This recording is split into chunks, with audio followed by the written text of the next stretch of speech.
Muchísimas gracias. No he terminado de escuchar toda la inundación de ideas que me ha venido al escuchar todas las personas y no he podido ni siquiera ordenar algunas de estas ideas. Entonces me van a perdonar, pero yo sí creo en cierto valor de la cacofonía y del caos, porque pienso que de ahí surge la fertilidad. En el mundo andino, el Manjapacha, que es el lugar debajo de la tierra, lo asociaron nuestros colonizadores religiosos con el infierno. Entonces el Alambacha, que es el mundo de arriba, era un mundo pensado como el lugar de los ángeles, de los dioses. Nunca pensaron que habían diosas y tampoco pensaron que había formas de vida misteriosas que habitan por debajo de la superficie. Llámese esta superficie el cemento o el quicuyo. Sigue habiendo una profundidad que le decimos el Manjapacha, el lugar de adentro, el lugar de donde es el lugar del caos, porque hay una creatividad muy grande en ese mundo donde habitan incógnitas. ¿De dónde sale la fertilidad? ¿De dónde una semilla de medio milímetro puede dar lugar a un enorme árbol? ¿Sí? Todos esos misterios han sido trabajados desde la filosofía, desde la ciencia, pero siempre como disciplinas separadas. Yo no soy artista, yo tejo, pero también a veces dibujo, también dice que yo he hecho una película, pero resulta que la película me parecía muy mala porque me exigían a mí que yo sepa todo y porque yo se suponía que tenía que dirigir la película. Entonces está en el YouTube, pueden ustedes verla, se llama Sueño en el Cuarto Rojo, pero se parece mucho a las historias que has contado ayer y Darío en Los Títeres. Entonces yo he sido como una persona sumamente curiosa y he seguido las enseñanzas de un hombre muy humilde pero muy grande que se llama Don Gunnar Mendoza. Era el director del Archivo Nacional de Bolivia y él hizo una entrada como doctor honoris causa a la Universidad Mayor de San Andrés, que de santo no tiene nada porque era Andrés de Santa Cruz, la inspiración de 1838, donde se fundó esta universidad, pues le pusieron el santo porque en 1838 no había caso de reivindicar a un señor que fue en el fondo un hijo, nieto de la mujer india cacica del pueblo de Huachi en el lago Titicaca. Entonces, para entender toda la complejidad de lo que es la crisis, creo que se puede ordenar pensando en algunas inspiraciones que vienen del arte, pero el arte pensado como bellas artes supone que hay también feas artes, ¿no? Porque claro, si se habla solo de las artes bellas, tenemos que decir qué es lo bello. También pensar que el arte y la artesanía son dos cosas separadas, es una forma de jerarquía, ¿sí? A construir un muñeco como el doctor Floyd sin nariz en el títere, en la historia que nos contó Iván Darío en La Libélula Dorada, es pensar en un hecho manual de tejido, de construcción, de expresión, de locura creativa, caótica, pero a la vez profundamente meticulosa y ordenada. Es decir, la disciplina no siempre es el castigo, también hay la disciplina, autodisciplina, la autoconstrucción del cuerpo como un cuerpo capaz de crear multiplicidad de expresiones. De alguna manera, yo he considerado que La imagen para mí es una media lengua, porque yo nunca he podido expresarme completamente a través de la palabra, porque tenía demasiada curiosidad para entender todo. Me interesaba cómo se combate la roya del café, pero también me interesaba saber si la retama es una planta de nuestra tierra o extraída de España. Y no, son preguntas que no se pueden responder. Entonces, Don Gunnar decía que la esencia de la investigación está basada en 3 gestos, 3 actitudes, ¿no? Curiosear, averiguar y comunicar. Y ahí, para mí, está todo el proceso que unifica las artes con las ciencias, con las prácticas que dividen arte y artesanía. Hay también otra persona que decía, Ticio Escobar, que fue ministro de Cultura en Paraguay, que hizo el Museo del Barrio, y él decía, tiene un libro que se llama El mito del pueblo, el mito del arte y el mito del pueblo.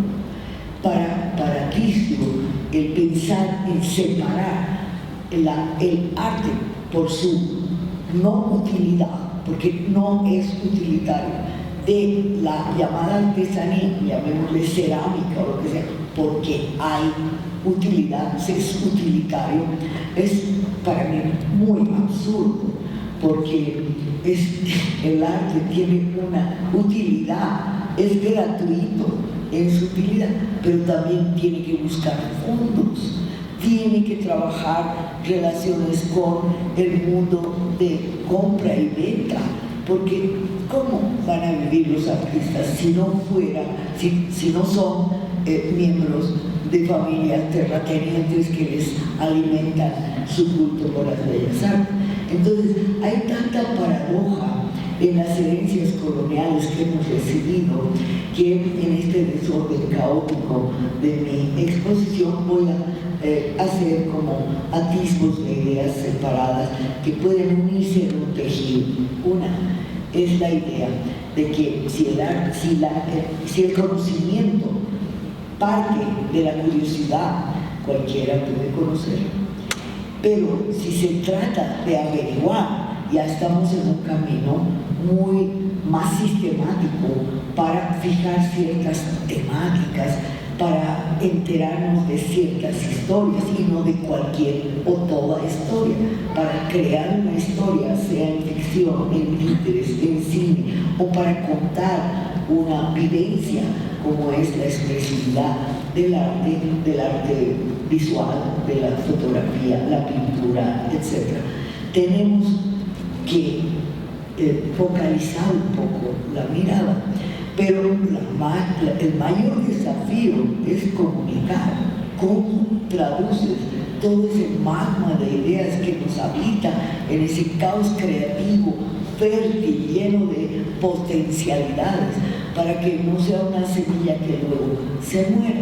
Entonces, ¿cómo poder hacer florecer esa idea en lo que llamaríamos una obra?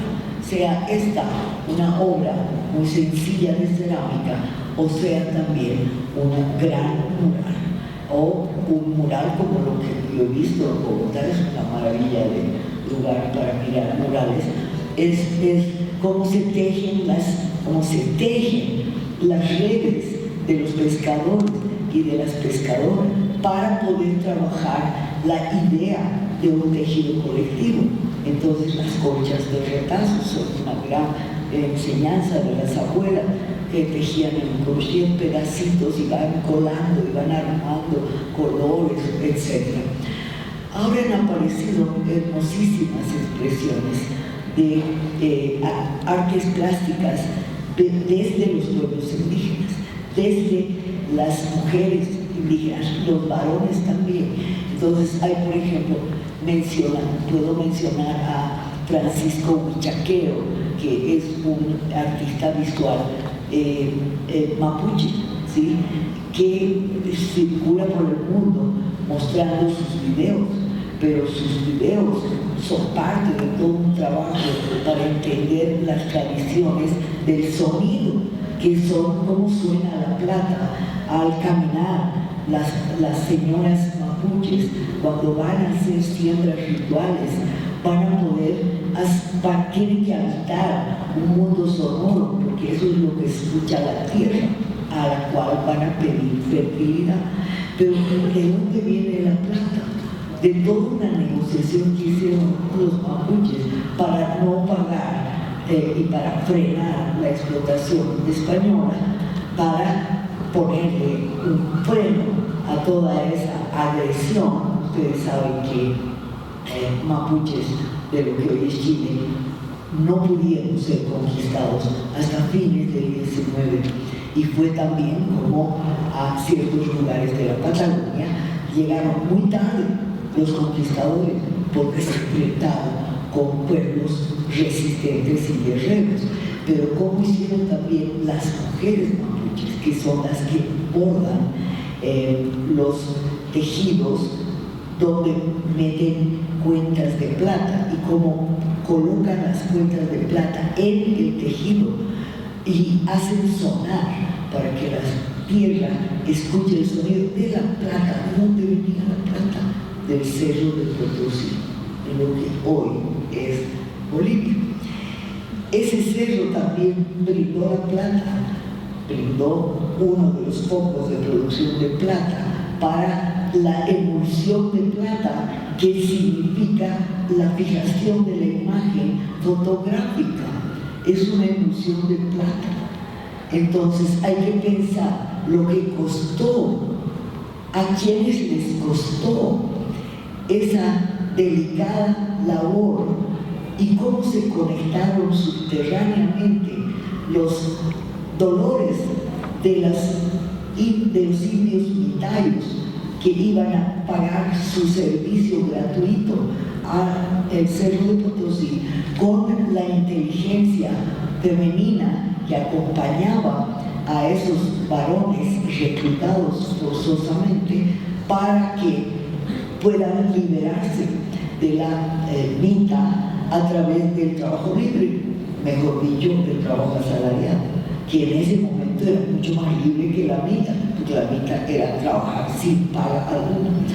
O sea, había mujeres que llevaban cargamento de churro, de quinoa, y llevaban todo eso cargado en llamas, y la llama les gritaba la lana, y la carne, y las pezuñas, y todo. Eso fue una labor subterránea que liberó relativamente a este mundo de opresión colonial brutal, exterminador, y que permitió un resquicio de sobrevivencia para ese pueblo. Pero además los mapuches lograron, aquellos que pudieron negociar con los españoles en la frontera, protegiendo todo lo que era el interior inconquistado, esa frontera dura, negociaron que ellos iban a pagar tributo, pero que eso les tenía que ser devuelto en plata, o sea, en la plata metal. Y ahí empezaron las pequeñas fundiciones de técnicas muy elaboradas de fundición que tenían antiguamente los pueblos andinos, que tenían contacto con los mapuches, porque no eran pueblos opresores, negadores de la diversidad. Y así permitieron que la plata, que es el símbolo de la luna, que está en la bandera mapuche, pudiera ser usada de un modo resistente, porque también hay resistencias simbólicas. Entonces la luna acompañó a esas mujeres, a las machis, y las machis son personas que tienen un tambor que se llama cultrum, y el cultrum es algo que viene desde los sueños, la elección de la machi para poder usar el tambor, y cuando asume la misión encomendada desde los sueños, tiene que gritar muy fuerte, un grito estridente y agudo al cultrum, y encierra el grito dentro del tambor y cierra el tambor, el cultú. Y entonces ese cultú acompaña las caminatas de la siembra ritual en el mundo mapuche. Eso lo he visto en una película de Francisco Uchaquero. Eso permite entender cómo se ha tramitado la sobrevivencia con respecto a la modernidad, a las agresiones, a las negociaciones con el mundo, a las imposiciones del mundo colonial, porque existe hasta el día de hoy el colonialismo, la colonización permanente de nuestros cuerpos, de nuestros estómagos, de nuestras miradas, de nuestros sabores, ¿sí? Estamos acosados por formas de colonización y es necesario pensar en este proceso como un proceso doble. Por un lado hay agresión, hay la locura depredadora, pero por otro lado, como las lombrices crean el humus, hacemos de ese capitalismo salvaje del desperdicio, lo podemos transformar como hasta cierto punto, ¿no? Demasiada basura no se puede transformar. Cuando domina la basura no se puede transformar, pero cuando es posible crear espacios de respiración para la tierra, como es este campus tan increíble donde nos hemos perdido media hora para encontrar este auditorio, ese todavía sigue siendo un espacio de libertad y de creatividad que uno la ve y lo ve porque ve personas que vienen con su nieta o ven perritos, o sea, tenemos vida acá. Yo he estado en lugares donde la vida ya no está y donde el mundo indio es visto como agresión y amenaza al capitalismo, o sea, los derrotados le provocan miedo a los triunfadores. Y eso para mí tiene dos lecturas. Por un lado, qué cruel pensar que el derrotado es el más agresivo, pero por otro lado, qué bien que nos tenga miedo, ¿cierto? Porque al menos nos podemos asustar. Y aquí hay muchas formas de aterrar a los bandidos, a los machos, a los agresores de nuestras subjetividades complejas, calladas, petizas, pequeñas, pero que tienen la fuerza de levantar la cabeza, de alzar la voz, como dice el hermano. Entonces, nuestras vidas están atravesadas por muchas contradicciones. Para mí, el aprendizaje de la lengua aymara, y la lengua aymara tiene algo que comunica con otras lenguas y culturas de la tierra, que yo llamo las culturas de la tierra, que las culturas que hacen la escucha del suelo, de la tierra, de la vibración, del gong, de la percusión, donde el cultura es uno más de los muchos herramientas de escucha y de creación y de comunidad. ¿Sí? Me parece que la idea de comunidad, no la de comunalidad. Comunalidad es una forma de preservar y recuperar comunalidad, pero lo que yo no estoy de acuerdo es la idea de colonialidad, porque yo pienso que lo colonial es un proceso, lo anticolonial es un proceso, es una lucha permanente, diaria, cotidiana, para sacarnos de adentro al adversario capitalista, al adversario consumista, el que nos destruye nuestra autonomía de sentir el olor, el sabor, de sentir todos los sentidos alertas. Hay culturas para las cuales hay muchos más sentidos que los 5 que reconoce la ciencia, que separa, yo diría, la ciencia de la fragmentación. Pero no hay que olvidar que también en esa Europa, a la cual consideramos hoy día la enemiga del norte, etcétera, a la cual le pedimos plata para el desarrollo, etcétera, etcétera, allí también hubo druidas, hubo gente que empezó a leer las estrellas y todo eso, y hay huellas de todo eso en todas partes. Y también hay indios de rubios y de ojos claros que se llaman samis, y hay gente que solo come carne, pero que viven en el hielo, son los inuit, ¿no? Y que duermen dentro del hielo. Entonces, habitemos un mundo de posibilidades múltiples desde el aquí y ahora de un lugar que está en proceso de lucha, porque no está ni concluida la opresión a la universidad, ni destruidos los mecanismos de opresión y de extracción, de expropiación de lo que ha podido ser en un momento dado la universidad como espacio libre del saber, ¿no? Espacio además de la pluralidad, espacio de la creatividad. La universidad, estoy citando una novela que después les digo que se llama Zen y el arte de reciclado de la motocicleta. Es el mejor libro de filosofía que yo he leído.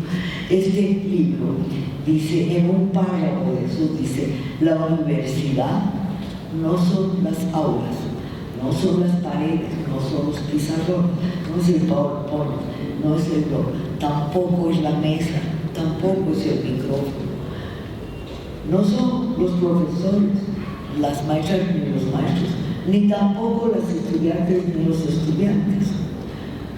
Entonces, ¿qué es la universidad? Es la vocación universal del saber. Es la apuesta permanente y cotidiana por entender el mundo. Y se entiende el mundo desde múltiples prácticas.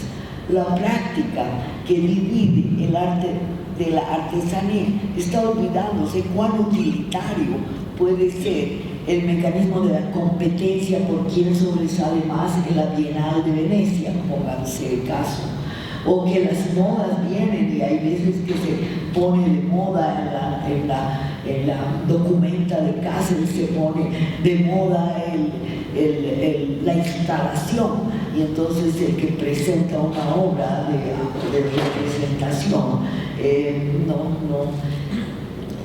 ya no tiene pisada en ese lugar, ¿no? Pues, felizmente a mí nunca me van a invitar a ninguna bienal de nada, porque no soy artista, no soy nada, no soy de todo un poco, de una mezcolanza caótica de la cual sale sociología de la imagen, que me llevó a, lamentablemente, ser, yo no diría expulsada, pero se me negó la posibilidad de seguir enseñando y me jubilaron antes del tiempo, cuando yo no tenía la edad de jubilarme, ¿no? Ni siquiera legalmente estaba yo en edad de jubilar. Me han jubilado antes de los 65 años. ¿Pero por qué? Por unas movidas muy oscuras de intervención de aparato administrativo, que simplemente se perdió mi pedido de año sabático.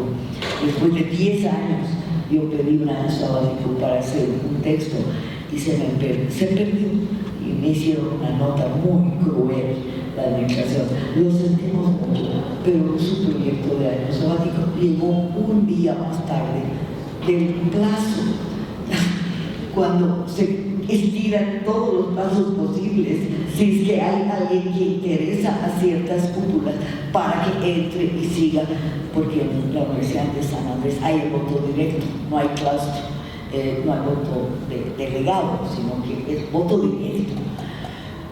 Así que no me tuve que resignar a hacer miel de la hiel, y entonces convertí la derrota en una nueva exploración, porque en el fondo no les gustaba que yo diga existe la sociología de la imagen. Yo como sociólogo pensaba que la sociología podía abarcar todas las formas de vida, ¿no? Porque las hormigas tienen sociedad, las abejas tienen sociedad. Entonces yo pensaba que tenía la amplitud necesaria. No había, la Escuela de Bellas Artes en el caso nuestro era puramente copiar maestros de la pintura al óleo, no, ¿qué iba a haber percusión? ¿Qué iba a haber tejido? No, ni hablar, eso es artesanía, eso es despreciable. No había entonces posibilidades de hacer. A mí me gustaba otra cosa, me gustaba mirar, fotografiar con una camarita muy precaria, pero escribir al lado de la fotografía lo que rodeaba el contexto de esa fotografía para entender. O sea, a eso yo hice, yo diría, mi primer ensayo visual, ahora le llamamos ensayo visual, a ese experimento que hice de viajarme por el sur de Bolivia y mirar paradojas y cosas, ¿no? Una viejita agarrando dalias y claveles de luto, obviamente, pero pasó al lado de un guardia que distraído estaba mirando, estaba pensando en la inmortalidad del cangrejo, pero pasó al lado del fusil y el fusil apuntó a sus flores.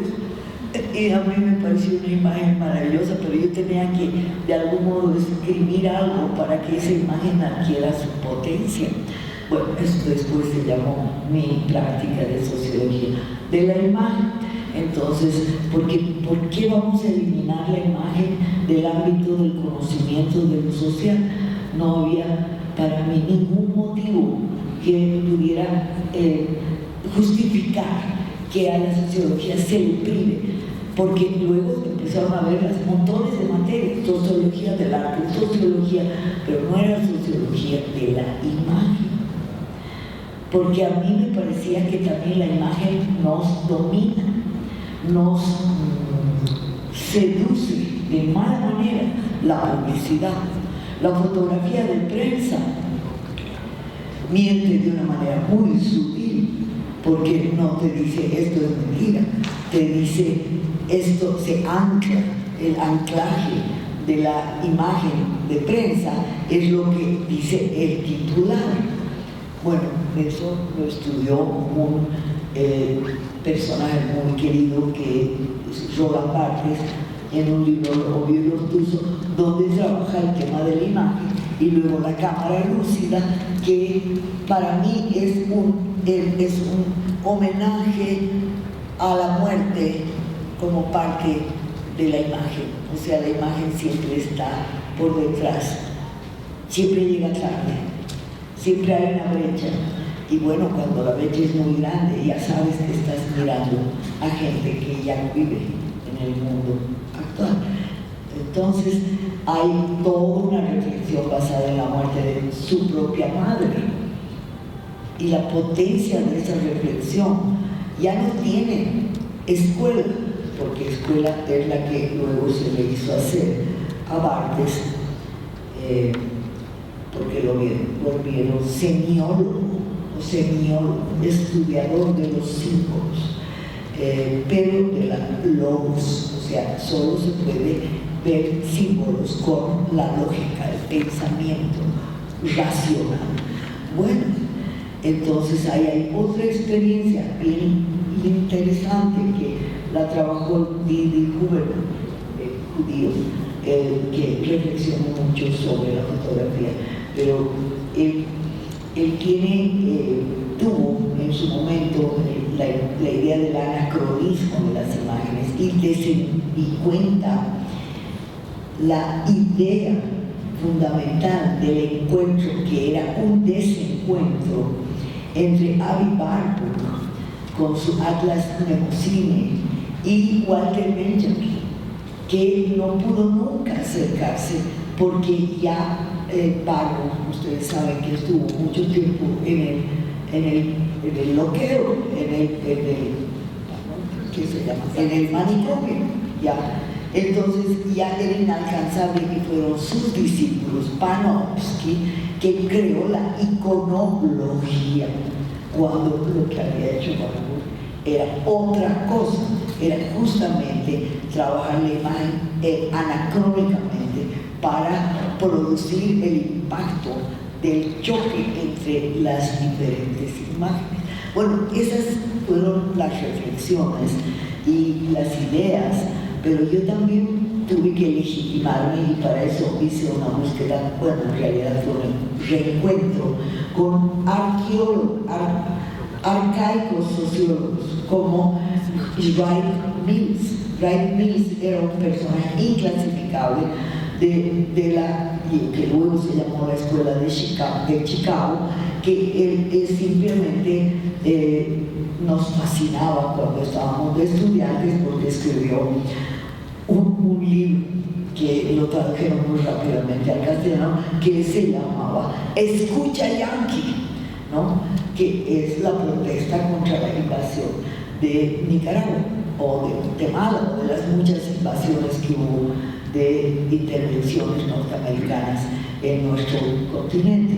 Entonces nos fascinaba, pero también él había tenido todo un tema de la interacción simbólico, toda una cuestión, y sobre todo el anexo que se llama sobre la artesanía intelectual de su libro La imaginación sociológica.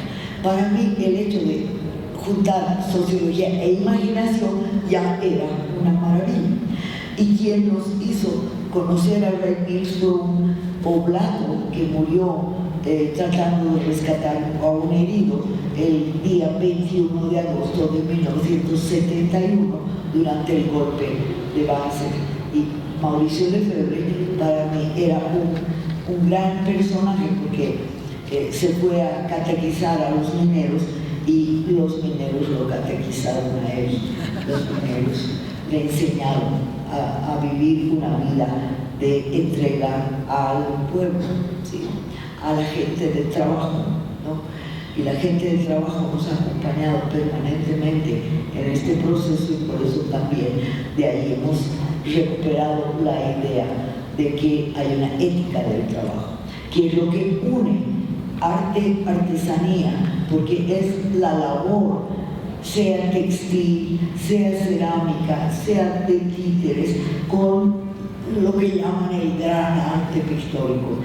Bueno, hay otro personaje, John Berger, un señor inglés muy especializado en todo lo que era crítica del arte, que podía haber tenido una carrera excelente, se fue a vivir al sur de Francia para poder entender el mundo campesino, y empezó a escribir cosas, y tiene libros llamados Modos de Ver, que se ha publicado muchas veces. Todas esas inspiraciones, en cierto modo, comienzan en mi experiencia vivida de poder curiosear, averiguar y comunicar. Porque si uno escribe en unas cosas tan abstrusas y complicadas, muy diferentes a lo que tú nos has leído, que pueden ser estas elucubraciones teóricas de la acumulación originaria, el marxismo como una especie de gran Biblia, etc. Uy, decimos los estudiantes, qué importante este libro, no le entiendo nada. Entonces, debe ser muy importante porque no le entiendo nada. Y entonces empezamos a repetir como loros y a tratar de entender lo ininteligible, cuando hay cosas más sencillas que uno puede hacer, y es usar los libros un poco con cierta lógica combinatoria de tarot, y decir, bueno, por ahí el libro me dice algo que yo encuentro por carambolas, y esas carambolas a mí me han salvado mi tesis de licenciatura, porque yo no podía estar de acuerdo. Mi tesis de licenciatura era sobre la expropiación de tierras a los indios de Pacajes. ¿Ya? Eso seguramente se considera historia, no sociología, pero todavía era muy joven, mi carrera era recién fundada, entonces no me admitieron una tesis que hoy día no admitiría, pero estaba yo en el problema de que todo el mundo era marxista, leninista. Y entonces yo dije, ay, Dios mío, seguro que me van a preguntar por qué estaba la moda de Althusser. Y para mí la moda de Althusser era muy tenía un libro que se llamaba Para leer el Capital, y yo le rebauticé y dije, para no leer el Capital, porque sustituías ese libro por el Capital. Entonces a mí me tocó leer verdaderamente el Capital, pero con un hombre maravilloso que hizo una lectura anarquista del Capital, basada en la cultura del capitalismo, que es el fetichismo de la mercancía. Es un capitulito del primer tomo, de capítulos sobre la mercancía. Ese Iván Ilich Rubin hizo la lectura, le costó la vida. Stalin los fusiló, ¿no? Pues también como Néstor Mann, que hizo de verdad los soviets campesinos y acabó, pues no él, sino toda Ucrania liquidada por el ejército rojo de Trotsky. Entonces tenemos toda una herencia de malentendidos, de desencuentros entre las artes de conocer, las artes del hacer, las artes del mirar y las artes del comunicar. Y bueno, que haya un espacio como este me encanta, porque entre las artes tiene enlazar entre, o sea, tenemos como mucha polisemia en esa palabra, pero entrelazar es sobre todo un arte textil. Eso, entonces para mí las artes textiles son también ciencias. Por ejemplo, para poder hacer un aguayo, un tejido andino con complejos diseños, las tejedoras están haciendo matemática serial, hacen matemática serial, porque están haciendo lo que hacen. Yo no sé mucho de matemáticas, me van a disculpar, pero me suena que es matemática serial, porque yo he visto a una tejedora tratarles de enseñar a unas compañeras que querían aprender a tejer unas cosas muy chiquitas, y resulta que les decía, pero ¿cómo no vas a entender? Le decía, ¿no? Si esto tiene 5, 3, 2 y luego 5, 3, 2, en la próxima fila tiene que ser 4, 4, 3, para que, y bueno, y la siguiente tiene que ser 3, 6, y las chicas, pero entonces ¿ahora qué hago? ¿Por qué? Porque la matemática serial está en las manos, está en el cuerpo, no está en el aprendizaje en el pizarrón. ¿Qué pizarrón sin tejedoras que no sabían ni siquiera leer bien el castellano, ni ningún idioma? Y cuando vienen ya los programas de desarrollo, les enseñaban a las tejedoras más sofisticadas, más complejas, las jaucas, la comunidad de las jaucas y de las tarabuco, que son verdaderos textos de expresión histórica social, porque incluso hay caballos. Entonces, ¿de cuándo vienen los caballos en los textiles? De las luchas por la independencia, porque vieron caballos por todo lado, en sus comunidades pasaban los ejércitos de un lado y del otro a las republiquetas, que eran los lugares de la autonomía de las comunidades que formaron de 1809 a 1825, formaron las repúblicas libres. La primera guerrilla que hubo en América se hizo en la republiqueta. Ninguna republiqueta sobrevivió, más que una. Todas las demás, todos murieron.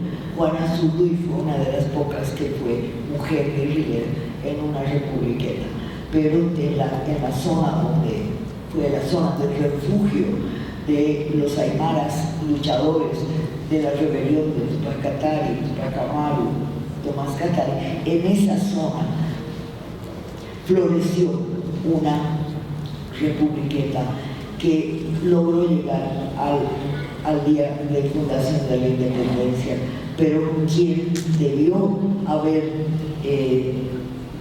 disfrutado de los frutos de la libertad, porque había luchado desde 15 años hasta que llegaron los ejércitos del Libertador y les expropiaron la victoria, y terminaron el tambor mayor Vargas, que se metió a la guerrilla para testimoniar, y se metió de tambor. O sea, era el blanco más fácil, tocaba el tambor y ya sabían de dónde venía, pero ellos sabían también proteger a su tambor.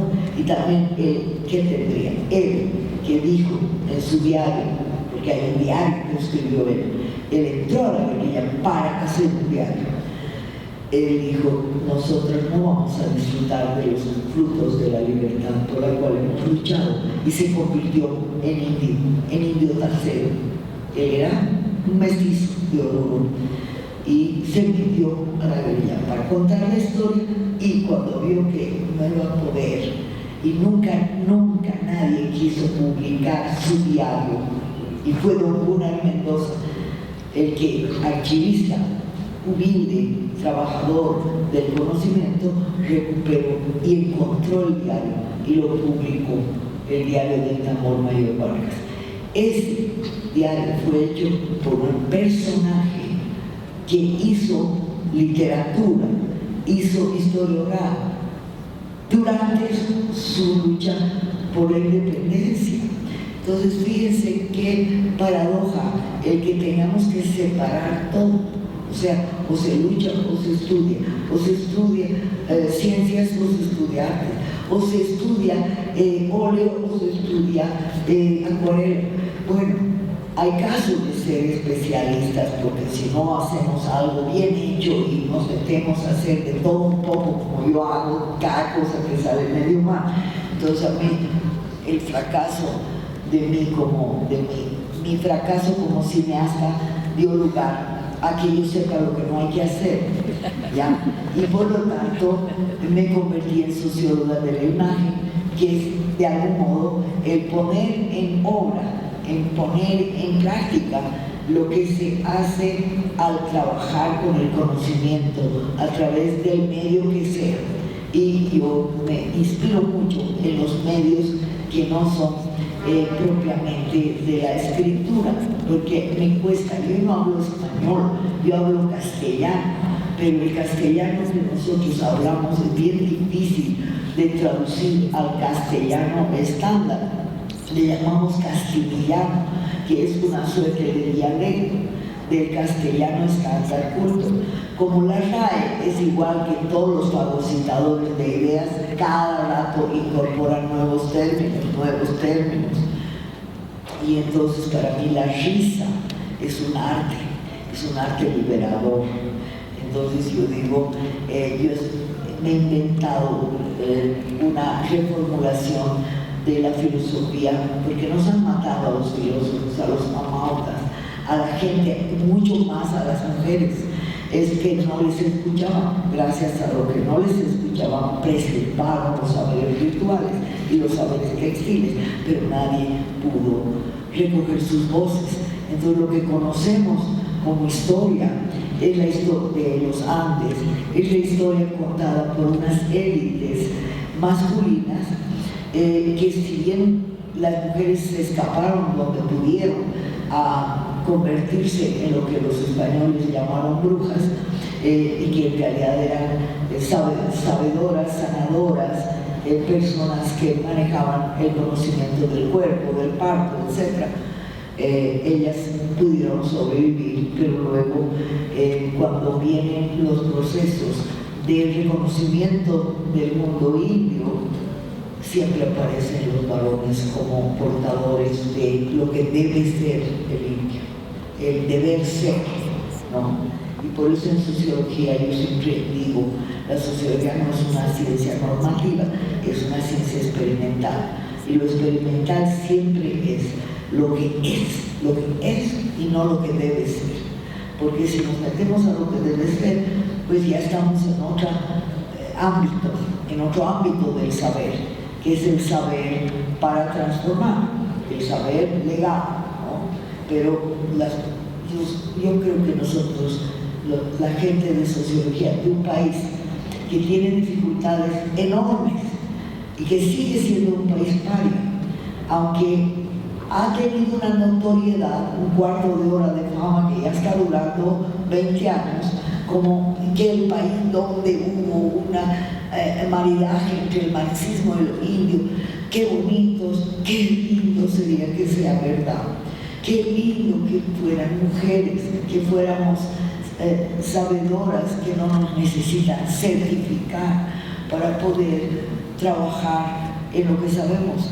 Qué lindo sería que en la escuela se enseñe matemáticas, sería a través del tejido. Son sueños, y los sueños sirven mucho, hay que soñar. Decía Lenin, mucho antes de llegar al triunfo, siempre cuando se llega hay muchos peligros, ¿ya? Y antes de llegar al triunfo, Lenin dijo, y eso me salvó mi licenciatura, porque abrí el libro y encontré la cita precisa: hay que soñar, pero a condición de creer firmemente en nuestros sueños, de cotejar permanentemente la realidad con nuestras ideas y de cumplir meticulosamente nuestras fantasías. Bueno, tenía fantasías, tenía sueños. Ya llegó a la meta y ya pasó lo que ustedes ya conocen lo que pasó. Y no voy a redundar en eso, pero yo sigo pensando que hay que soñar. Y en eso, pues, toda lucha implica un sueño. Y un sueño de los cuales en el mundo andino se respeta mucho en el antiguo mundo andino, en el antiguo mundo que no está siendo fetichizado como emblemas de indianidad. Ese antiguo mundo tenía una valoración muy alta de las edades, de la edad más productiva y más hermosa y más reconocida socialmente es la edad de la tejedora en las mujeres y del guerrero en los varones. Después de la tejedora venía la de 33 a 50 años. Era la mujer que ya tenía el bagaje de los conocimientos reconocidos socialmente valorados.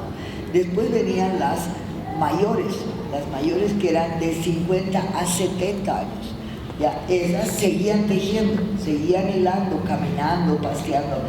Y después venían las muy viejitas, como yo, que eran las que solamente soñaban, puño jugarme, les dice Omampo, solo soñaban, ya, pero contaban sus sueños.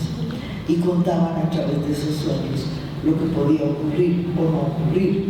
Y después venían las jovencitas, hermosas, bellas, las huarmis, las tahuacos, las que eran mujeres todavía en aprendizaje, eran las más bellas, pero no sabían tejer, no sabían soñar. Y porque después de las soñadoras venían todavía las personas que hoy llaman de discapacidad, capacidades diferentes, no sé qué nombres les han puesto para ser políticamente correcto, pero las personas cojas, ciegas, que tenían sobre todo labio leporino, espalda con enfermedades. Ellas tenían más jerarquía que esas jóvenes, porque la diferencia era señal del rayo de Tata Santiago, que toca al humano, a la humana, y le brinda un cuerpo diferente. Y esa diferencia se convierte en una potencia ritual. Fíjense qué sabiduría hay en eso si se la sabe leer esa imagen. Pero cuando la Ajiahuasi, el Ajiahuasi era en el Imperio Inca, ya era un estado, yo no soy muy pro estado en general. Iván Darío sabe las razones profundas de por qué yo vivo bajo el radar del Estado, pero también creo que no hay que ser de un nivel fundamentalista anti-Estado porque se queda en la soledad.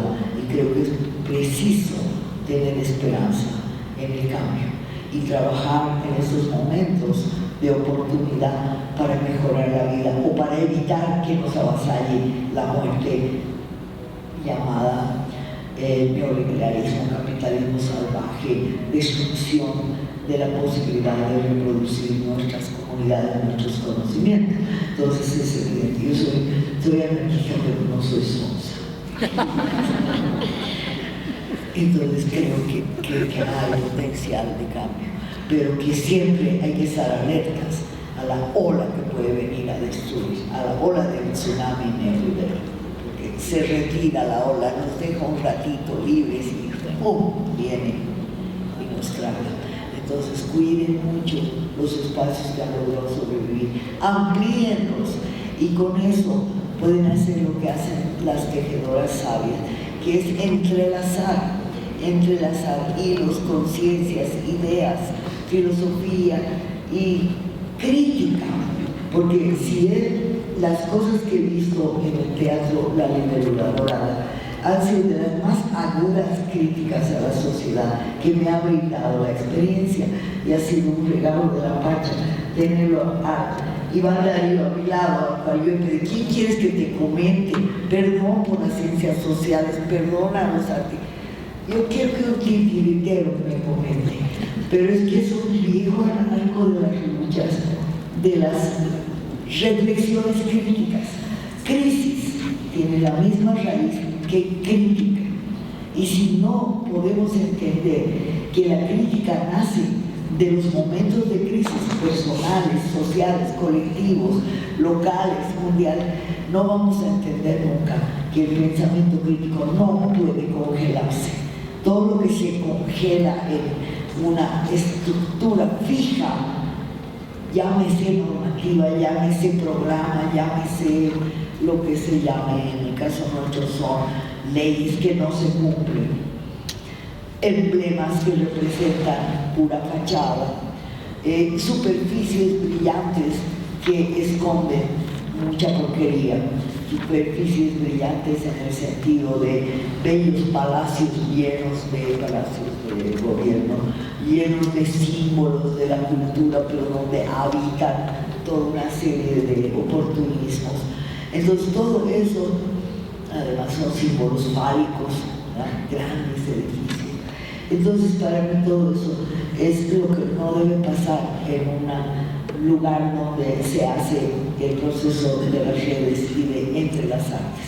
Y entre las artes es también tejer relaciones cotidianas, cuerpo a cuerpo, saber que somos diferentes cada quien, que somos diferentes de edad, de experiencia, y entender que hay que reconocer estructuras de reconocimiento de valores, de valoraciones diferentes. O sea, una persona que tiene, como Gastón Sublet, filósofo de la estética chileno de 95 años, no puedo dejar de reconocer que Gastón Sublet es un pensador, porque un pensador extraordinario que ha hecho estudios sobre cine, sobre estéticas, porque es mucho mayor y ha vivido muchos más años y ha tenido muchas experiencias que las gentes jóvenes no tienen.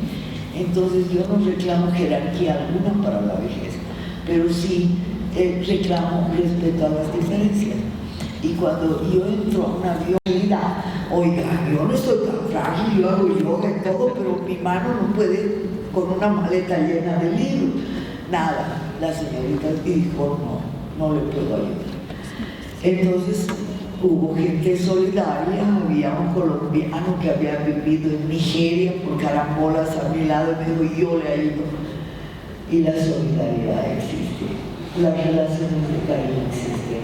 Y el cariño que yo tuve por María Elena Ronderos en 1984 nace de un acto muy creativo, muy inteligente, que fue vincular la escuela con el grupo de artistas, con los campesinos y campesinas que habitaban en un lugar llamado Cota, hoy día fagocitado por la ciudad de Bogotá.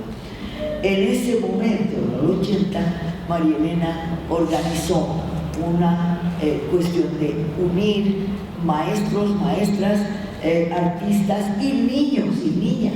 Y ahí estaban mis hijos, sus hijos, Paola y los dos chicos que tocaban conmigo.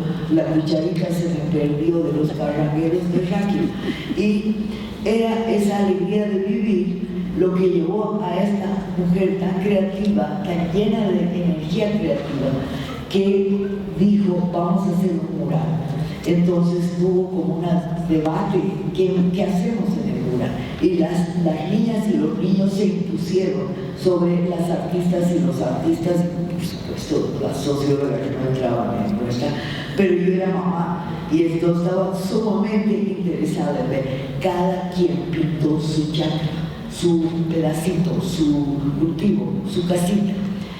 Es uno de los murales más bellos que yo he visto, que se ha lamentablemente blanqueado cuando Cota ya se ha vuelto un lugar de turismo, de comer, de no sé qué. Y hemos intentado hacer vegetarianismo, cosas que no están de moda.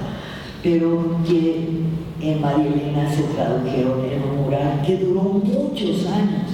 Yo todavía lo he visto hace unos 15 años el mural, pero ya después se blanqueó. Ya cada vez que voy en la alcaldía de Cota intento buscar ya no hay el mural, pero nunca me voy a olvidar cómo los que no saben se pusieron sobre los que sabemos, y eso va a ser una lección eterna para mí. Y ustedes también están haciendo eso porque han incorporado el tejido, han incorporado la cerámica, las artes de la mano, las artes que no son reconocidas en otras universidades. Lamentablemente, en muchas escuelas de bellas artes todavía prevalece el culto a la pintura, a la gran pintura de Picasso, Gustavo Multix, que hizo el micromuseo, que era un museo en un micro, en una buceta, ¿ya? Ahí adentro tenía una serie de artes, hizo muchas cosas muy creativas contra la idea del museo, porque el museo que hizo esa universidad era un museo de copias, pero de copias enormes, carísimas, fotográficas, de los clásicos de la pintura, de los impresionistas, los expresionistas, los todos, pero eran puras copias. Y entonces no había otra cosa que yo decía, ¿qué hago yo si me gusta Van Gogh? Me encanta. Pero resulta que veía una reproducción, y veía otra reproducción, y una tercera reproducción, y ninguna tenía el mismo color. Entonces, ¿cómo puedo yo animarme a hacer pintura sabiendo que ni siquiera sé de qué color realmente es el cuadro original?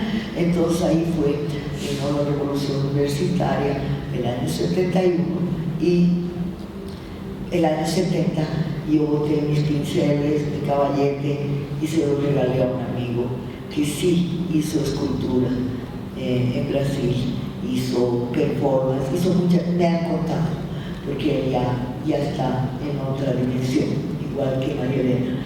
Entonces María Elena, yo tengo un cuadro de ella, que era la vieja escuela, algo así se llama, y era Turbay y su entorno de lo que llamaban manzanillos, ¿ya? Entonces para mí ese cuadro es algo muy preciado, porque yo recién he sabido de que María Elena ya no está entre nosotros. Entonces yo, como pequeño homenaje, les he regalado un poco de desordenados y caóticos recuerdos, y que también reproducen mi cariño por lo que ha sido la capacidad de vivir bajo el radar y de ser como algún personaje colombiano a quien yo admiraba mucho solo por su nombre, Biófilo Pancracio. A él también le dedico algunas ideas este nombre.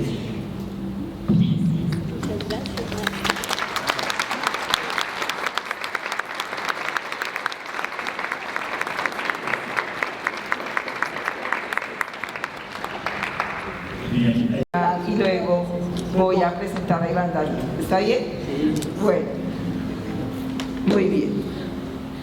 Iván Darío, yo soy una mentepata identificada por... Listo.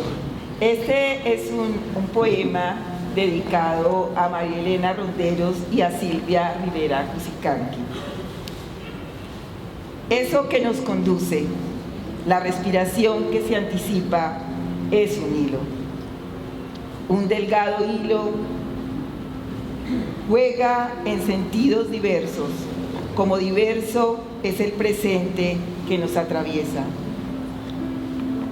Hilo Cheje, hilo Pacha, hilo Ariadna, hilo Piedra, hilo Luna, hilo Savia, hilo Tierra, hilo Lágrima, hilo Guía, hilo Agua, hilo Risa, hilo Siembra, hilo Mirada, hilo Habla, hilo Palabra, hilo Escucha, hilo Memoria, hilo Pausa,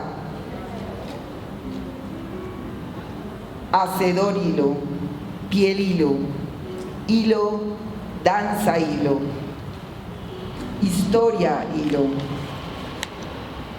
sal hilo, ritual hilo, amor hilo, sol hilo, espiral hilo, hilo de velador hilo. Hilo dolor, hilo sudor, hilo ardor, anárquico hilo creador, hilo transformador, hilo sanador hilo, hilo río, hilo viento, hilo alimento, hilo sonido, hilo pensamiento, hilo efímero, hilo sueño, hilo verbo, hilo misterio, hilo profundo, hilo vacío, hilo silencio, hilo abrazo, hilo abismo, hilo camino, hilo encuentro, hilo sagrado, hilo canto, hilo nombre, dulce, transparente, vulnerable, ausente, sangre inevitable, hilo tiempo, hilo acrónico, hilo kairos, hilo diversidad, hilo posibilidad, hilo tu hilo, ella, hilo él, hilo red, hilo raíz, hilo vida, hilo arte, hilo etos, hilo, hilos, susurro, mujeres, espacios, presencias. Muchas gracias. Gracias.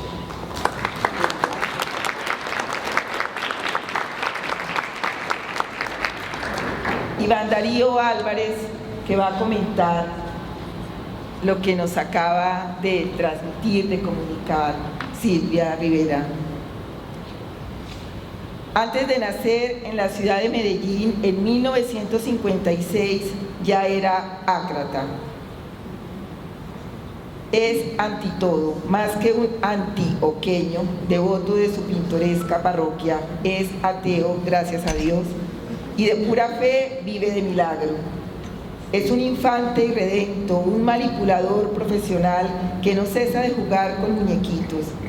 Desde 1976 es cofundador y dramaturgo del grupo de titiriteros La Libélula Dorada, un muñecomio contracultural, donde sus hedonistas criaturas fantásticas e iconoclastas han dado vida a algunas obras como La rebelión de los títeres, El dulce encanto de la isla Gracia, El romance de la niña y el sapito, sinfonías inconclusas para desamordazar el silencio, Los espíritus lúdicos, Este chivo es puro cuento, Que duermas bien Alfonso, Gárgola y Quimera, La increíble historia de la nariz del Dr. Freud, Tomando el té con Marx y Bakunin, La diatriba contra el poder de Antonin Artaud, Ubi, Virrey, Gaspar, el señor de las nubes y ácidas ficciones. Ha publicado 3 de sus obras en la antología Delirium Titerenis y una recopilación de ensayos en Las llaves invisibles, concebidos en la cerrajería de Boaventura Durruti, su ángel de las guardas. Es renuente y refractario al poder, al dinero, al matrimonio, a los dogmas y a la fama. Su futuro es la utopía, su biombo de los cielos no es de este mundo. Su voz es el desierto, habita en otra parte. Los dejo entonces con Iván Darío. Muchas gracias. Bueno, para comentar algunas de tus cosas, quería preguntarte algo acerca de la cultura, pues que es un tema por el que tú has rondado mucho. Escribí: la palabra cultura es como un dios omnipresente que ronda la vida cotidiana del ser humano, pero bien sabemos que ese dios tiene en el planeta muchas caras y muchas máscaras. La cultura es la arcilla vital que a través de los diversos pueblos cultiva o moldea nuestro ser individual o colectivo. En apretado resumen, ese barro ancestral es también un piso movedizo, resbaloso, duro o flexible, plural, conservador o renovador. En ese sentido, desde tu ojo clínico, crítico y subrayo esto, cítrico, crítico, sino cítrico. ¿Cuál es la relación entre la historia, la geografía y lo que de muchas formas definimos como cultura? Y bajo esa misma mirada insumisa que te caracteriza, dinos, ¿cómo es que riñen, se fusionan o rivalizan el Estado, el nacionalismo con la cultura o las culturas? Cultura viene de la palabra cultivo y en realidad fue el primer modo de existir del humano que salió de los bosques y las montañas y se fue a los llanos a trabajar la tierra que tiene que ser trabajada para entenderla y para poder seleccionar qué semillas sirven o no, y los bosques siempre fueron compañeros de esa cultura. Cuando vinieron todos los procesos capitalistas de expropiación, se le privó a la gente de cultura de hacer ese uso diverso. Entonces, de hecho, la idea de cultivo no es monocultivo, entonces tampoco debemos hablar de monocultura, ni tampoco de monopolio, ni de monólogo. Hay que siempre pluralizar, y la cultura, por lo tanto, son las culturas, y las culturas de la tierra, que por ponerles algún nombre, porque yo pienso que el castellano es un idioma muy limitado para mí, ¿ya?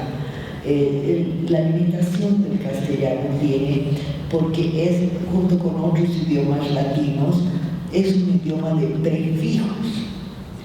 El prefijo modifica el sustantivo de un modo único, o sea, o es precapitalismo o es postcapitalismo, pero no pueden ser las dos cosas a la vez. En cambio, el sufijo que viene detrás puede modificar de múltiples formas. Muchos idiomas de la tierra, de la gente cultivadora, son sufijantes, no son de prefijos, ¿ya? Ese pequeño detalle, yo no soy lingüista tampoco, pero le aprendo a todo, soy curiosa, le pregunto a todo el mundo cosas que me pueden servir para pensar, para que la cultura no muera. Siempre el deseo tiene mucho que ver con la anticipación, y cuando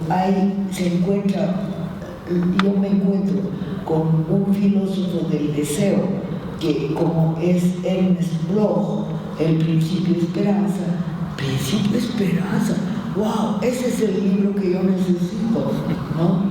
Porque dice la palabra esperanza, y las pocas cosas que yo leo también un poco en forma de serendipia, de casualidad, me llevan a entender que hay una conciencia anticipatoria. El deseo es la anticipación de lo que podría venir, de lo que podría llegar.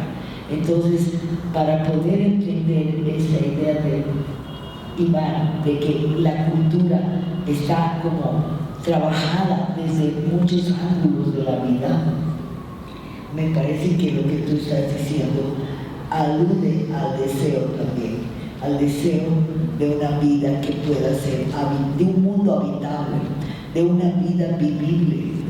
Y para eso es la risa, la alegría, lo que tú haces.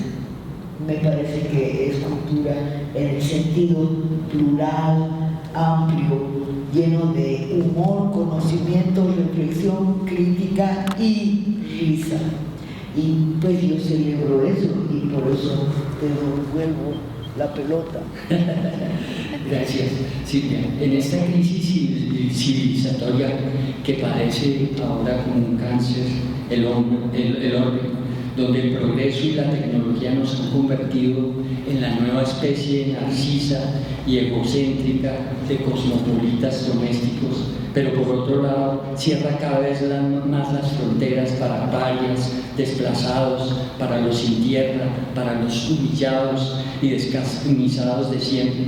En esa encrucijada histórica, ¿qué papel juega el capital y la cultura dominante a la que obedece como un zombie? Pregunto esto porque bien sabemos que el capital no tiene moral y que en ese aterrador panorama lo que menos le importa a los elegantes adinerados es la gente del común y mucho menos nuestra madre natura.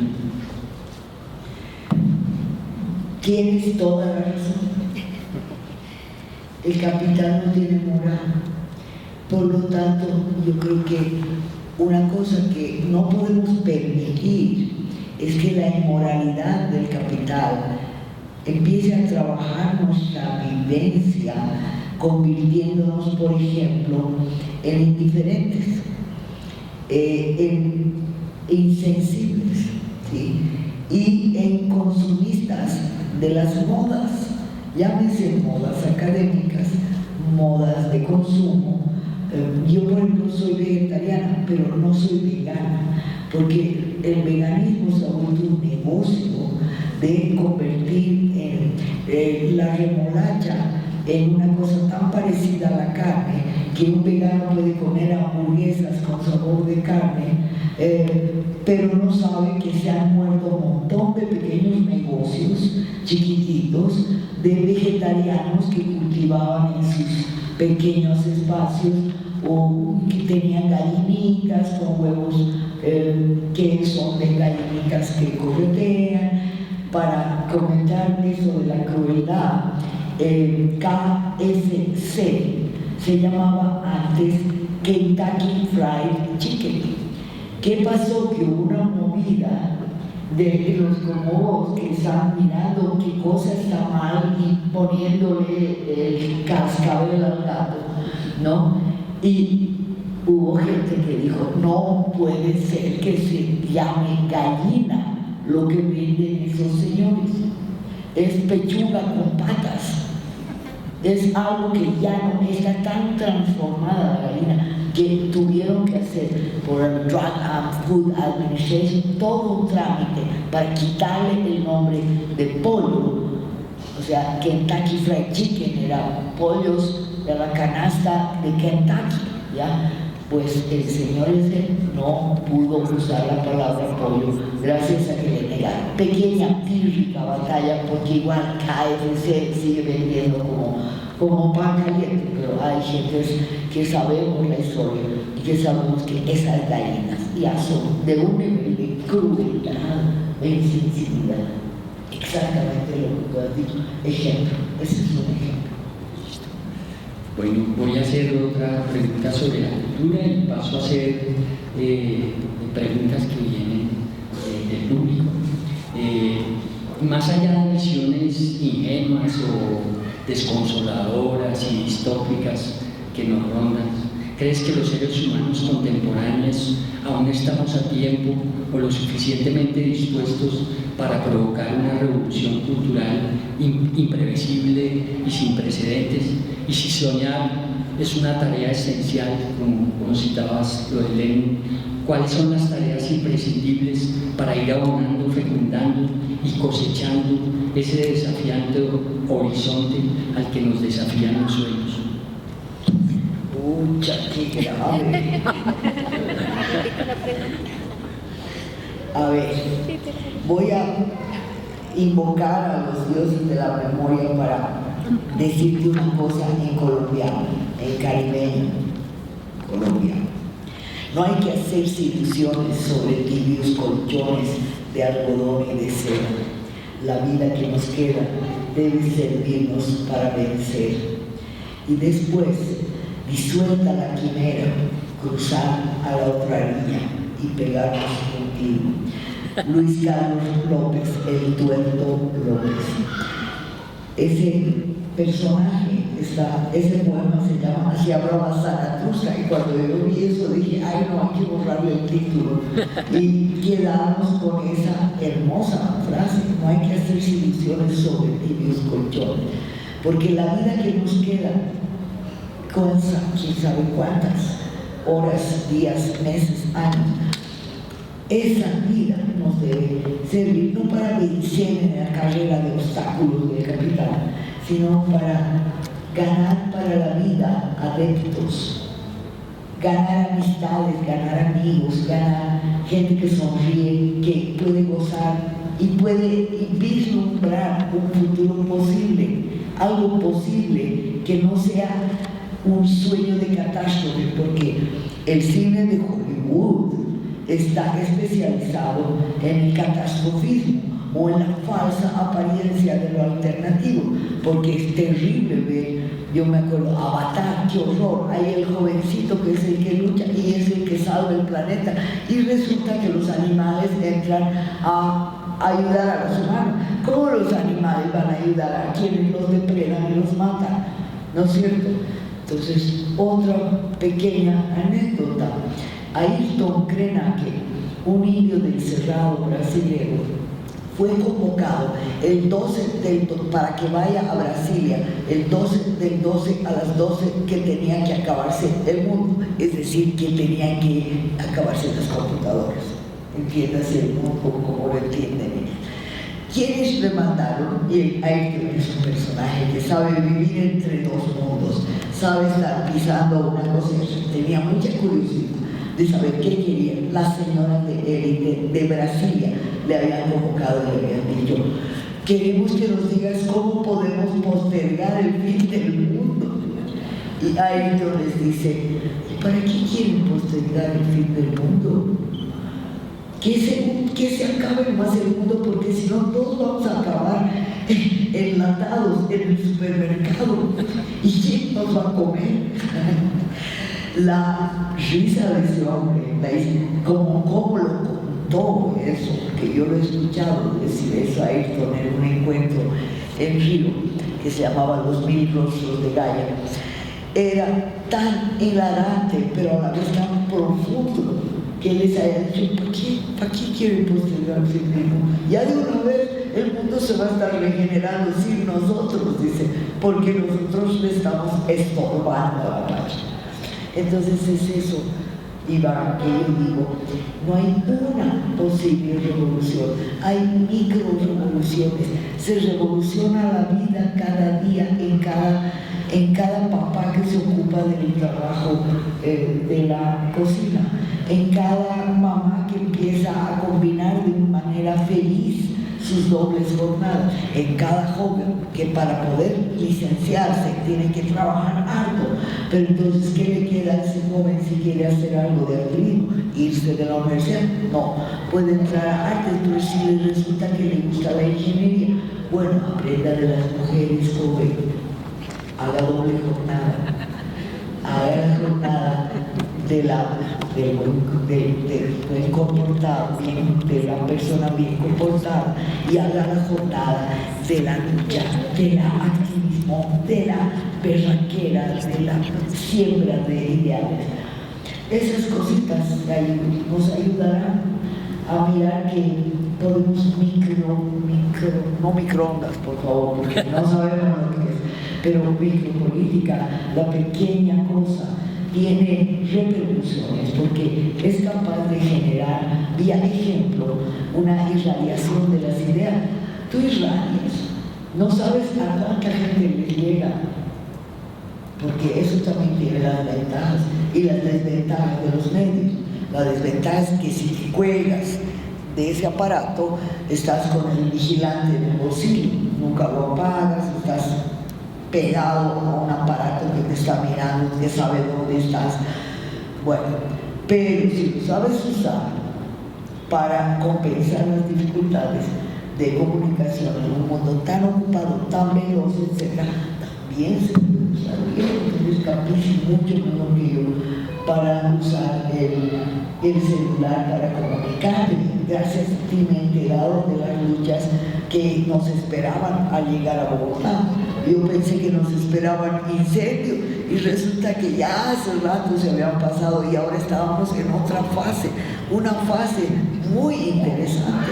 Pues él me hizo llegar una entrevista con Leopoldo, una movida muy interesante de orden más masificado, y bueno, me permitió a mí decir, ahora qué hacemos las viejitas que no podemos seguir el ritmo, a todos esos jóvenes berracos que están delante gritando con pancarta. Bueno, pues tejamos alguna maquita, o vayamos a hacer un poco de tinto y vayamos a la toma.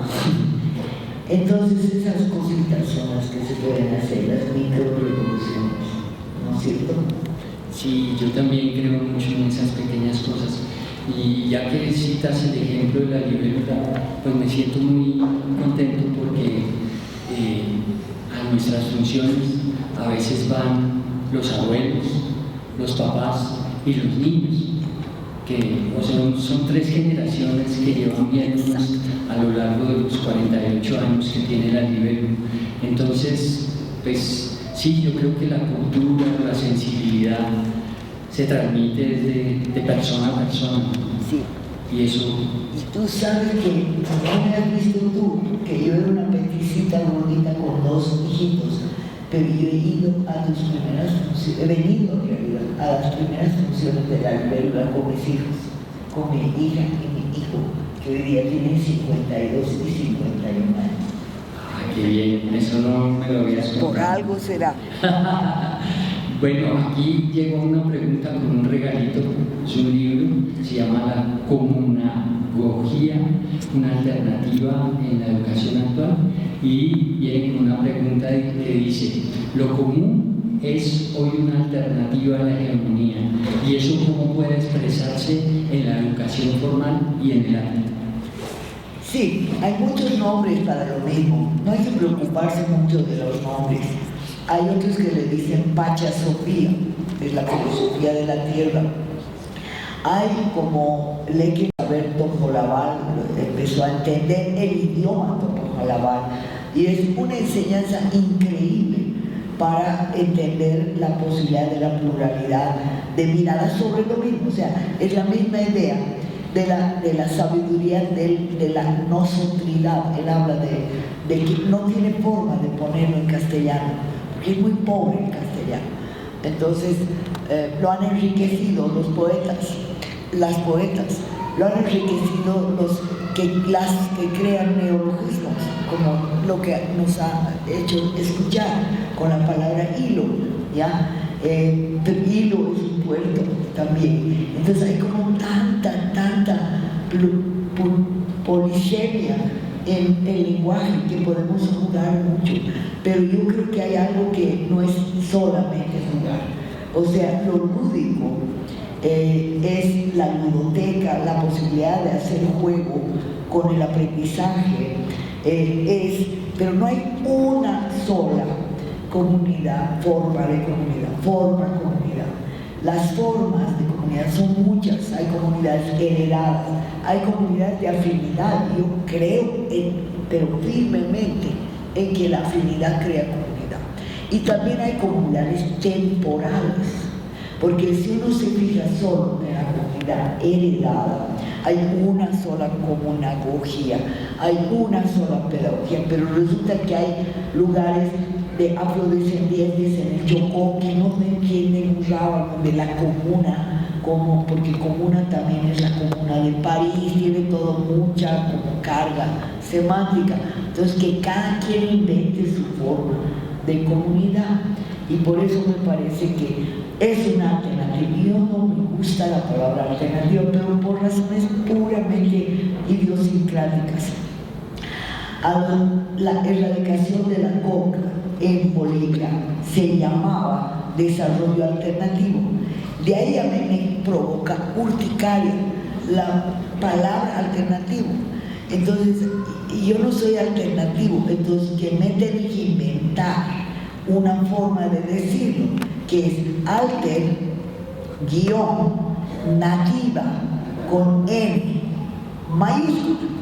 Entonces, es así, alternativa, o sea, una nativa otra, así soy.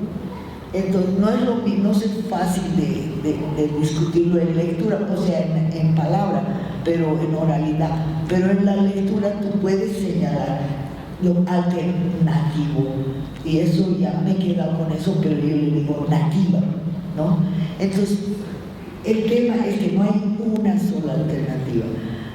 Habría, como decir, una alteridad, una otredad, una posibilidad de ser diferente y de ser muchos diferentes. Eso me parece posible. Me parece que hay alguna como una hoja, pero siempre y cuando no incurramos en el pensamiento único, ya, porque lo único es justamente, yo no me siento cómodo con la idea de lo uno, porque en el Aymara hay una cosa muy bonita que es gracias. En Aymara se dice, en Aymara arcaico, porque cuando los curas vienen ya Bertone y todos los reformadores del idioma para purificarlo de demonios y de todo eso, ya la gente empezó a decir ius pagarma, o sea, que te pague Dios. Por favor, si no existe ese Señor, ¿qué nos va a pagar? Jamás en la vida. Entonces, es porque Dios es un patriarca, no existen las deidades, no los sagrados, la sacralidad, pero no existe, por lo menos para mí. Pero al decir gracias, que lo estamos recuperando, ahora cada vez más la gente ya no dice ius pagarma, dice pai suma, ¿ya? Suma quiere decir lindo, hermoso, bello, bueno, ¿ya? Y pai es lo plural, o sea, es más de uno. O sea, si somos dos o más, estamos bien. Eso quiere decir pai suma. Entonces, ¿cómo nos enseñan las lenguas? Y no crean que para entender una lengua alternativa o nativa, ya, tenemos que saberla de pe a pa y podemos hablar. Nadie habla un buen muisca. Bueno, muisca ya dejó de existir y se lo está reinventando, me parece muy bien. El idioma de los islandeses, el sami, y solo quedaron unos bardos que cantaban una saga que se llamaba el Kalevala, y a partir de ahí reconstruyeron una lengua. Entonces, para las lenguas que puedan servirnos de inspiración, yo veo en cualquier diccionario que llega a mis manos qué cosa quiere decir pensar, mirar, caminar y vivir. No saben ustedes, el Nasayuwe, el Misak, cuando hay diccionario, porque no hay diccionario, hay vocabulario nomás, el Aymara, el Quechua, el Guaraní, tiene enseñanzas impresionantes. Cuando yo digo qué es pensar en guaraní, veo el diccionario guaraní, que tengo colección de diccionarios de lenguas diferentes al castellano. Y pensar en guaraní quiere decir iane mongueta, kiane mongueta. Kia es el hígado, ne es el copulativo, mongueta quiere decir expresarse. O sea, pensar es expresar lo que sientes con el hígado. Oye, qué gran descubrimiento que resulta que el hígado piensa. Bueno, eso también piensan los aymaras, porque pensar a muitaña es una forma de pensar con el yuna, con las entrañas. ¿Y qué son las entrañas? El corazón, el pulmón y los filtros, el riñón y el hígado. O sea, nos hermanamos entre diferentes, a pesar de las diferencias. No pensar con la cabeza ya se ha vuelto una idea obsoleta, ¿no? Pero hay también en Aymara lupiña, que quiere decir pensar como la luz del sol, porque lupi es luz. Entonces, pensar lúcido, pensar memorioso. Entonces, podemos traducirlo a partir de pocas palabras. Eso. Así que no hay una revolución sino muchas, no hay una pedagogía sino muchas, pero siempre nos enseñan lo que suponíamos que no sabían.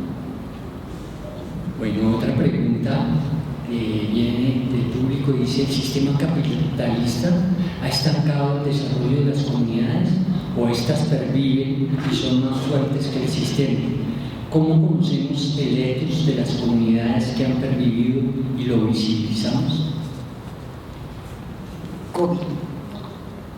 Comunicándonos con ellas, estando, porque no hay comunidades en genérico, hay muchos tipos de comunidades y yo creo que hay que trabajar en espacios más o menos pequeños y más o menos viables, y hay que hacer comunidad donde uno está, y hay comunidades temporales. Entonces un aula puede ser una comunidad porque se sostiene en el tiempo que dura la materia. Hay personas como profes que pueden tener estudiantes en tercero y en cuarto, entonces ya son 2 años con el mismo profe o con la misma profe, entonces ahí ya tienes 2 años de vida, ya es harto. Ya hay comunidades milenarias que se han cosificado, que se han convertido en sitios arqueológicos vivos, se han convertido en museos vivos, porque ya los visitan los turistas, porque son puros, se supone, los queros del Cusco, ya son un fragmento de los queros, son meramente cargadores de los bultos de los turistas que van a Machu Picchu, pero hay otro fragmento, otra fracción de los queros que se ha refugiado en unas montañas y no deja que entren las gentes que los van a usar como cosas, como cargadores, como...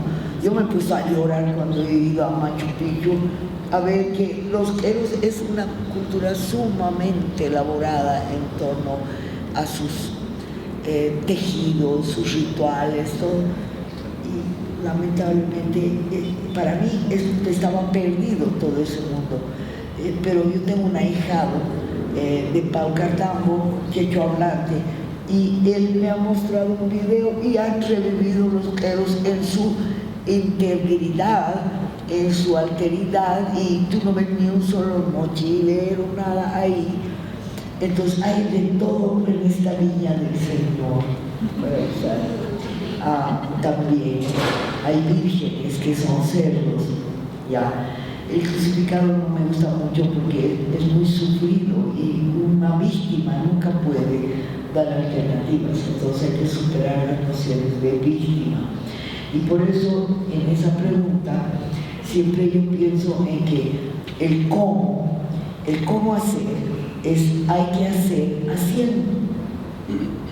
Creo que no hay forma, eso lo saben las tejedoras, eso lo saben las gentes de la plástica, de la música, o sea, si tú no ves si funciona o no la nariz de Freud, desde lejos, desde cerca, con espejo, con no sé qué, haciendo es como se expresa la idea brillante de reinterpretar los papeles prohibidos sobre la cocaína de Sigmund.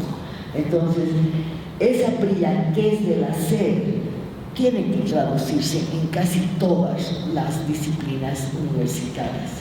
O sea, economía alternativa, bueno, economía diferente, economía potencialmente sostenible, lo que se llama, yo le llamo durable, porque yo uso ropa usada generalmente, pero me fijo bien que sea durable. Entonces para mí en vez de sostenible es la palabra durable, ya que dure un poco.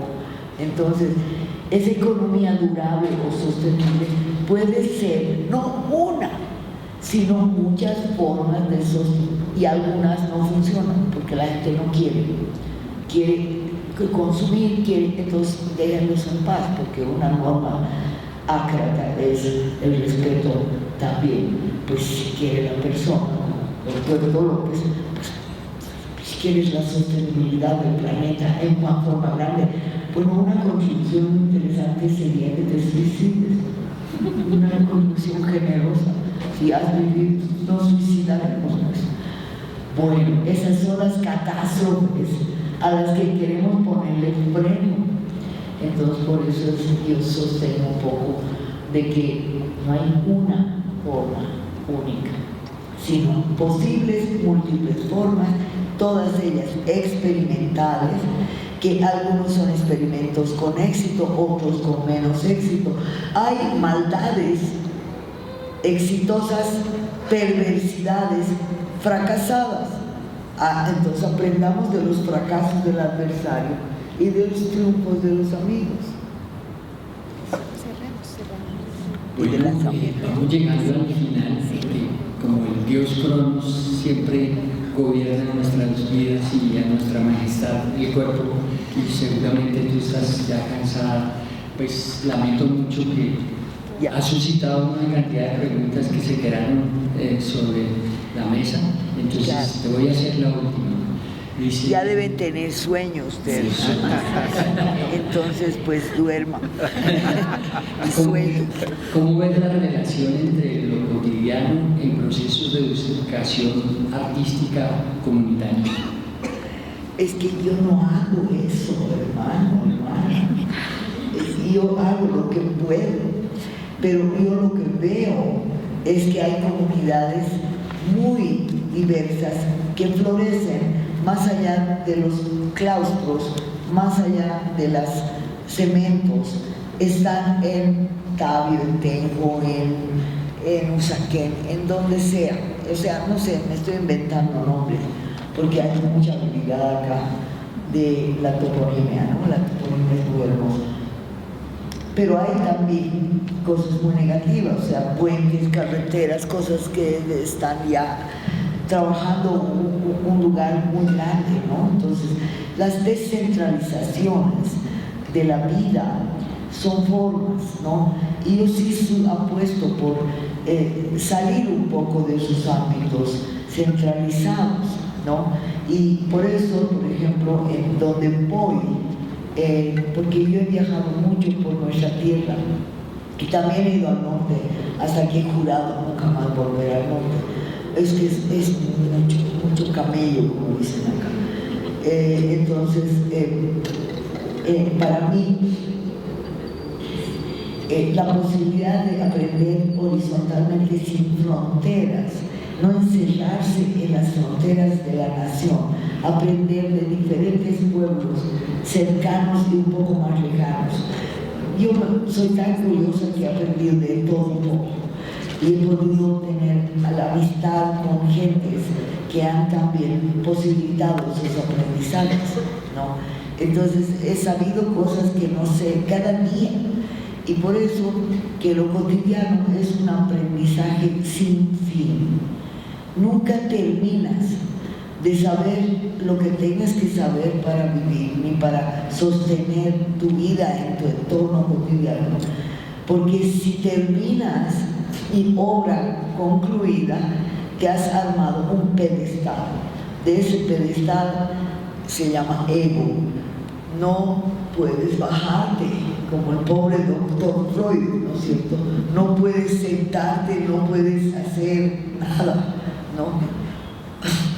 Entonces el mal y el bien también son una polaridad insostenible. Entonces, para mí lo sostenible es la pluralidad, yo llamo lo cheque, pero es que eso no lo puedo yo hablar con el micrófono. Es el entretejido de los opuestos, es la dialéctica sin síntesis, porque la síntesis es la búsqueda infructuosa de lo uno, nunca va a haber. La dialéctica hegeliana es la síntesis, y ahí hemos sabido en qué deriva eso, es una inmamable obra ilegible. Pero la dialéctica de la gente, la dialéctica, la metafísica popular le llamamos nosotros, es la que teje con opuestos, o sea, teje una mezcla viable de belleza a partir de cosas que pueden ser en desuso, o puede entretejer opuestos y crear figuras. Y tú me has regalado una cosa maravillosa para tejer, y eso me da la imagen viva de esa faja que usan las mujeres andinas, que es donde se une lo de arriba con lo de abajo. Ese es lo cheje, eso es la mezcla que se convierte no en una nebulosa, brumosa y mezcolanza, chajruta se llama eso, que es la mezcolanza sin orden, la basura es típicamente chajruta, sino lo yeje, que viene a ser el entretejido armonioso que va ensanchando la posibilidad de la creatividad. Son metáforas, y yo vivo también de metáforas. Bueno, Sebastián, te tocó decir las palabras finales. Bien, entonces,